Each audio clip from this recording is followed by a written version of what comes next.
Bonjour à tous et bienvenue dans cette nouvelle vidéo et aujourd'hui on va revenir sur une grosse merdasse, disons-le carrément, et ouais je suis désolé mais c'est comme ça. Brutus versus César, réalisé par Kéron et sorti directement donc sur Amazon Prime vendredi. Voilà, alors il est sorti directement sur Amazon Prime puisque Covid oblige, il devait sortir en salle et donc il a été racheté par Amazon. En même temps on peut quand même se demander, parce que le film est tellement horrible à regarder, qu'on se dit, est-ce qu'ils n'ont pas eu honte finalement de le montrer dans les salles de cinéma? Mais bon, on va pas être de mauvaise langue, on va dire que bon allez, c'est à cause du Covid, et que peut-être le rêve de Kéron, bien évidemment, c'était de le montrer en salle. Et donc il atterrit directement sur la plateforme Amazon Prime, et là, c'est le drame, c'est une catastrophe, c'est irregardable. Comme je vous dis, c'est vraiment, mais vraiment une grosse daube. Et le truc, c'est qu'on va évacuer tout de suite le problème Kéron. Alors, non pas qu'on ne va pas en parler, bien sûr qu'on va en parler, mais par rapport à mon expérience à moi, de ce que je connais de Kéron. En vérité, avant ce film, je ne connaissais pas beaucoup Kéron. Voilà. C'est-à-dire que je savais que c'était un humoriste, il faisait du stand-up, one-man show et compagnie. Et puis surtout qu'il avait réalisé 2 films avant celui-là. Alors, il est bien évident que dans cette vidéo, je ne vais pas juger de ces 2 films puisque je ne les ai pas vus. Et ils sont peut-être d'ailleurs très bien. Et même peut-être que Kéron, en tant que one-man show, en tant que mec qui fait du stand-up, c'est sûrement très très bien, je ne sais pas, j'ai pas vu, malheureusement, mais là je vais juger vraiment Brutus versus César, de ce que j'ai vu, et notamment de la prestation de Kéron, et en plus de la réalisation de Kéron.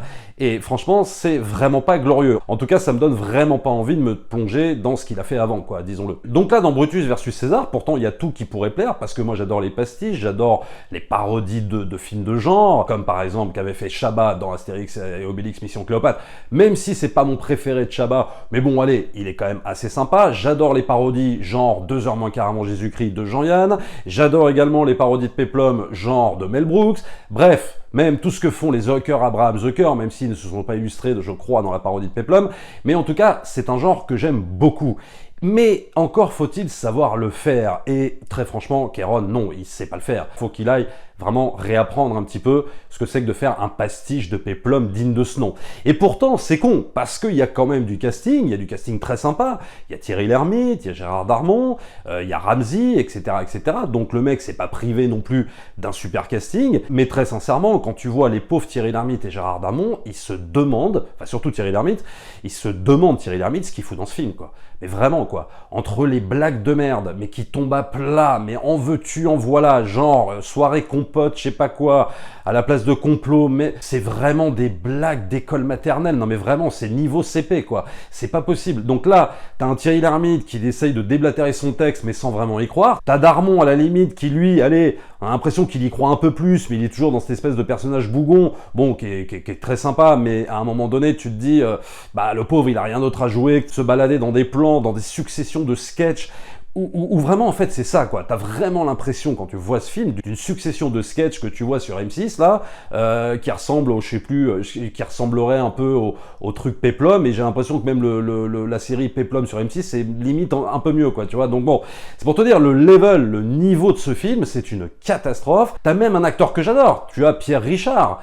Et Pierre Richard, je dirais que c'est peut-être même le seul qui s'en sort bien, et je sais même pas comment il fait, parce que vu ce qu'on lui donne à bouffer en termes de dialogue, très franchement, il a vraiment du mérite d'à peu près bien s'en sortir. Mais bon, en même temps, c'est Pierre Richard, quoi. Les dialogues complètement pétés, l'humour qui tombe à plat, et là, évidemment, je vais venir sur Kéron, sur le cas Kéron, j'ai envie de dire. Alors moi, je ne le connaissais pas vraiment, et j'ai envie de te dire que le jeu de Kéron, c'est un drame, quoi. Enfin, c'est le mec, ok, il est humoriste, peut-être que ça marche bien en stand-up et ça marche bien dans des spectacles ou peut-être dans des programmes courts, mais là sur un long, le mec il est incapable de tenir un rôle, quoi. Enfin je veux dire, voilà, ok, on a compris son personnage de Brutus, complètement à côté de la plaque et tout, quoi, mais le mec il est monofacial pendant 1h30, il a aucune expression, j'ai même envie de te dire que le mec on dirait qu'il rentre dans une école de théâtre là, non mais vraiment, c'est-à-dire qu'on a l'impression que le mec ne sait absolument pas jouer la comédie, quoi, c'est pas possible.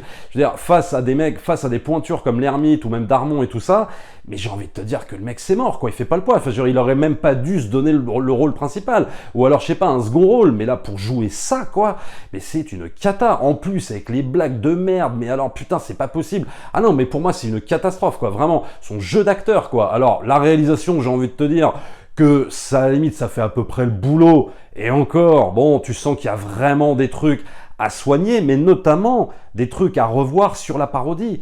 Kéron, il a absolument rien capté à ce que c'est qu'une parodie de film de genre, quoi. Par exemple, quand il va insister sur des gags très très lourds, en faisant des clins d'œil permanents aux spectateurs, genre allez-y, riez, il y a un moment donné, non, c'est pas comme ça, quoi.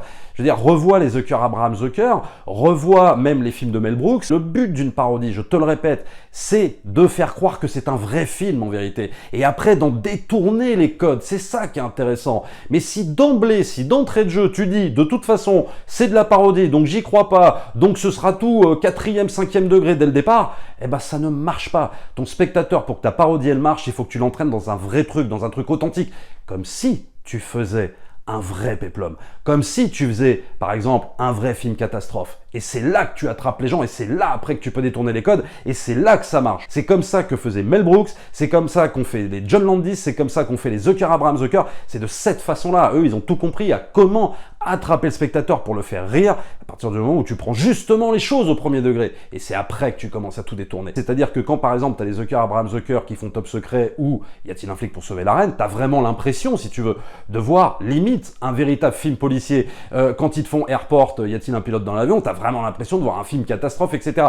C'est-à-dire que les mecs, quand ils font une parodie, il faut que tout soit authentique. Il s'agit pas de faire les choses à moitié, en vérité. Et là, tu sens que dans la réal, le mec, il se prend les pieds dans le tapis, mais alors à toutes les minutes, toutes les secondes, et qu'il ne sait pas maîtriser du tout ce genre-là. Et c'est un genre qui est très difficile à maîtriser. Mel Brooks, il a fait ça quasiment toute sa vie. Lui, tu sens qu'il a compris les ressorts comiques de ce genre de parodie.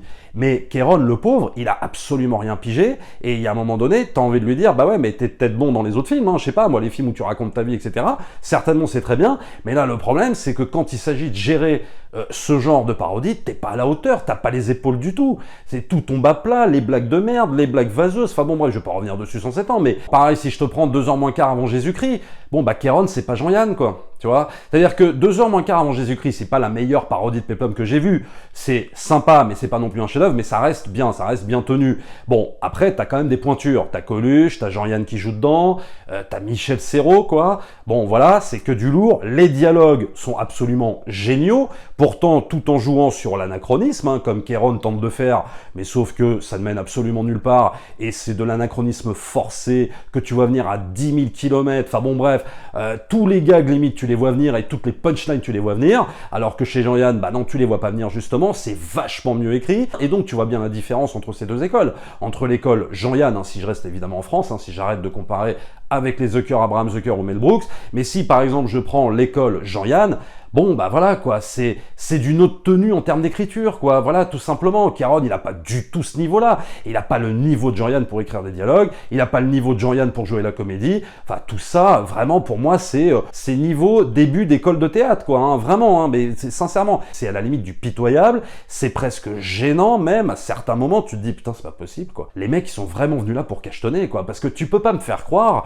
que les mecs qui ont accepté de jouer dans ce film, ils ont lu le scénario quand même, ils ont pas accepté parce que le scénario était absolument génial, ils ont dû accepter parce que c'était ses potes, parce que je sais pas quoi, bon l'ermite ou Darmon, moi j'en sais rien s'ils le connaissaient, mais t'as vraiment l'impression là qu'ils viennent mais absolument mais cachetonner quoi, il y a pas d'autre mot, tu peux pas me faire croire que des mecs, des pointures comme l'ermite ou Darmon, ils lisent ce qui est écrit dans le scénario et qu'ils se disent à un moment donné « Ah ouais, ça peut donner une super parodie de Peplum ». Non, c'est pas possible. Non, ils peuvent pas se dire ça. Ça, je peux pas y croire. Avec le métier qu'ils ont, les mecs, avec le nombre de films qu'ils ont fait, le nombre de scénarios qu'ils ont lus, je peux pas croire une seconde qu'ils croient que le scénario est vachement bien, quoi. Voilà. Et alors, un truc horrible, c'est quand le film commence à se prendre au sérieux. Alors là, c'est encore plus la catastrophe. Mais vraiment.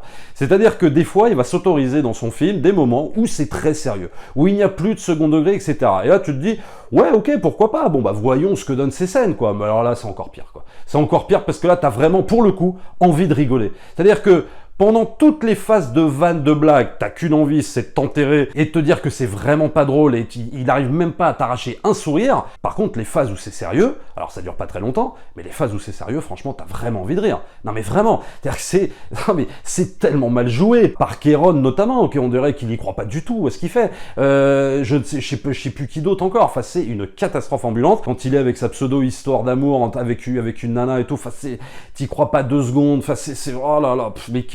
Ah vraiment, mais oh putain, ce genre de film, quoi, c'est pas possible. Moi, je ne comprends pas comment des producteurs arrivent à filer des thunes à des mecs qui n'ont pas les épaules pour réaliser un film comme ça, quoi. Moi, je dis pas qu'il a pas les épaules pour réaliser autre chose, Kéron, hein. Attention, je le critique pas sur les autres trucs. Mais là-dessus, le mec, mais ça se voit qu'il a pas les épaules. Moi, je ne comprends pas. Les producteurs, et là, on va rester un petit peu sur le cinéma français, attention, cinéma français populaire, hein, venez pas me dire bah ouais mais le cinéma français c'est pas que ça, il y a plein d'autres films et tout ça. Oui, bien sûr qu'il y a plein d'autres films, mais heureusement. Mais attention, les autres films de qualité, bah c'est des films que les gens voient moins, c'est moins populaire, des fois c'est plus dans un circuit indépendant. Donc là, je vais rester vraiment sur le cinéma français populaire. Parce que oui, on a le droit quand même d'avoir un bon cinéma français populaire. Mais force est de constater que quand même depuis quelques années, hein, entre les comédies avec Clavier, avec Dubosc et tout ça, et alors maintenant si on rajoute Kéron en plus, eh ben on peut se dire que oui, non, on n'a pas véritablement de bons films, quoi. On a même de très mauvais films, mais depuis longtemps en comédie française populaire. Voilà, c'est un gros problème. Et donc là, pour revenir sur les producteurs, moi je comprends pas comment on peut financer de tels films. Comment à la lecture du scénario, t'as un producteur qui peut se dire ouais, je mise de l'argent dessus, quoi. Même je mise de l'argent, même limite sur Kéron, quoi. C'est-à-dire que pour moi, c'est une catastrophe. Moi, je suis producteur, je mise pas un copec sur lui, quoi. Mais c'est évident. Parce que niveau comédie, c'est bidon. C'est pas parce que tu fais un pastiche de péplum qu'il faut pas que tu sois bon en comédie. Quand les As, ils prennent les Nielsen, quand Mel Brooks, il se met lui-même en scène, mais il y a une volonté de jouer la comédie. Le mec, il a pas été formé au Jamel Comedy Club, quoi. Voilà. Non, mais j'ai rien contre le Jamel Comedy Club, mais si c'est là, si c'est ça l'école, si tu veux, de certains comédiens, bah pour moi c'est un drame, quoi. Parce que c'est pas là-bas que t'apprends à jouer la comédie. La comédie, tu l'apprends dans les cours de théâtre, putain, ça existe, quoi. Il y a des cours de théâtre, ça existe, faut y aller, quoi. Voilà. Mais le problème, si tu veux, de ce cinéma français populaire, qui est pour moi en décrépitude totale, en tout cas en termes de comédie, c'est parce que depuis un certain nombre d'années, on a pris des gens de télé, tu vois, des gens de télé qui n'avaient aucune formation de comédien, donc on prend ces gens de télé, et hop, on les propulse, et hop, ils réalisent des films, et hop, machin, sans aucune expérience, les mecs, ils sont réalisateurs, quoi. Ils sont même comédiens, ils ont des premiers rôles et tout, tu vois. Et ça, pour moi, c'est un gros problème actuel français, c'est que dans ce circuit de cinéma populaire, eh ben voilà, c'est les gens de télé qui règnent en maître, c'est les mecs qui misent sur des gens de télé qui n'ont aucune expérience, qui savent pas jouer la comédie, et en avant, on produit, et on en produit, on en produit. Parce que je veux bien, par exemple, qu'on prenne en tête de turc tout le temps, hein, en bouc émissaire, Christian Clavier. Moi, Christian Clavier, c'est quand même un comédien que j'aime énormément, en tout cas que j'aimais énormément, avant que là, il enchaîne toutes les comédies que j'aime beaucoup moins maintenant, hein, faut bien le dire. Mais si tu veux, Christian Clavier, quand même, bon, il a une expérience de comédien, quoi. Tu vois, c'est un mec qui sait jouer la comédie. Voilà, ça c'est très clair. C'est pas Kéron, quoi. Moi, je suis désolé, on peut pas me comparer Clavier et Kéron. Moi, Clavier, il est clair que maintenant, je peux plus me l'encadrer. Mais en attendant, il y a un sens de la comédie que n'a pas Kéron, tu vois ce que je veux dire. Donc moi, je veux bien qu'on prenne toujours en bouc émissaire Christian Clavier et compagnie, mais il y a un moment donné, il va falloir prendre aussi à un moment donné Kéron et dire, bah voilà, ce mec-là, excuse-moi, mais il sait pas jouer la comédie, quoi, faut arrêter 2 minutes. Donc si il continue à aligner les films, parce qu'il est peut-être même question d'en faire des suites de ça, hein. Alors, vu la réception critique, je suis pas certain qu'il puisse en faire des suites, on verra bien, mais il est question qu'il en fasse des suites. Mais il y a un moment donné, moi je ne comprends pas comment tu peux miser en tant que producteur sur des films comme ça, quoi. C'est juste pas... Non, mais non, c'est... Putain, non, quoi, c'est pas possible. Après, les gens, ouais, je comprends pas, la comédie française, elle est bidon et tout ça. Bah ouais, elle est bidon, mais avec des gens qui n'ont pas les épaules, si tu veux, pour faire les films. Mais comment tu veux qu'il en soit autrement? Alors, on peut pas être tous Bourvil, De Funès, Belmondo et tout ça. Oui, on peut pas revenir à cet âge-là. Ok, d'accord, mais... sans avoir, si tu veux, des acteurs de ce calibre-là, on peut quand même avoir de la qualité à un moment donné. Putain, moi je comprends pas, moi, toute cette bande de potes qui font des films. C'est comme si moi demain, voilà, je prenais ma caméra et je te dis, tiens, j'ai envie de faire un film moi aussi. Voilà, j'ai envie d'être réalisateur et je vais prendre ma bande de potes et puis je vais faire un film, quoi. Mais j'ai aucune expérience de réalisateur, je ne sais même pas comment on fait. Enfin, je veux dire, je peux pas m'improviser dès demain réalisateur, ce n'est pas possible. Je peux même pas limite m'improviser scénariste alors que moi-même j'ai déjà écrit des scénarios pour des séries animées, etc. Mais j'aurais même pas peut-être la prétention de te dire que je saurais écrire un scénario, vraiment. Parce que c'est un métier, parce que ça s'apprend, bordel. Scénariste, c'est pas écrire des sketchs sur un stand-up, quoi. C'est pas la même chose.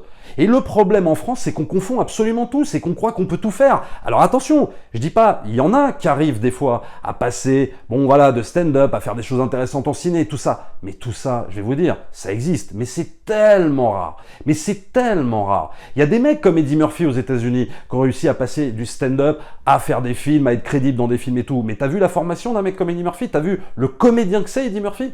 C'est pas Kéron, quoi. C'est pas, je sais pas moi, c'est pas Éric Judor, quoi. Tu vois, Éric Judor, bon, je l'aime bien, hein, il est très sympathique. Enfin, on est quand même loin des prestations de mecs comme Eddie Murphy, comme tous ces mecs-là, qui ont des vraies formations de comédiens. Parce que les mecs, ils se sont formés à l'école du Saturday Night Live. Et je peux te dire que c'est une putain d'école. Alors ok, ils viennent de télé, ils font des films. Mais en attendant, putain, ils sont forts, quoi. Ils sont forts, ils ont une vraie formation de comédiens que ces mecs-là n'ont pas du tout. Mais pas du tout. À un moment donné, putain, j'ai envie de te dire, chacun à sa place. T'es bon dans le one-man show, putain, mais voilà, fais ta carrière dans le one-man show, c'est très bien, t'es bon là-dedans, ou je sais pas, moi dans des programmes courts, c'est très bien, vas-y, éclate-toi là-dedans, mais si tu passes au film, alors à moins que dans ces deux précédents films ce soit vachement bien, et ça je dis pas l'inverse, mais si tu passes au film, faut que tu aies les épaules pour le faire. Tu peux pas être Mel Brooks comme ça du jour au lendemain, tu peux pas être les Abraham Zucker comme ça du jour au lendemain, tu peux pas même être Alain Chabat comme ça du jour au lendemain, non, c'est des années de pratique, c'est des années de galère, et même juste si je reste un peu sur Alain Chabat avec Astérix et Obélix Mission Cléopâtre, que moi je suis pas très fan de ce film, mais disons qu'il est sympa, en tout cas il est bien mieux tenu que ce Brutus versus César.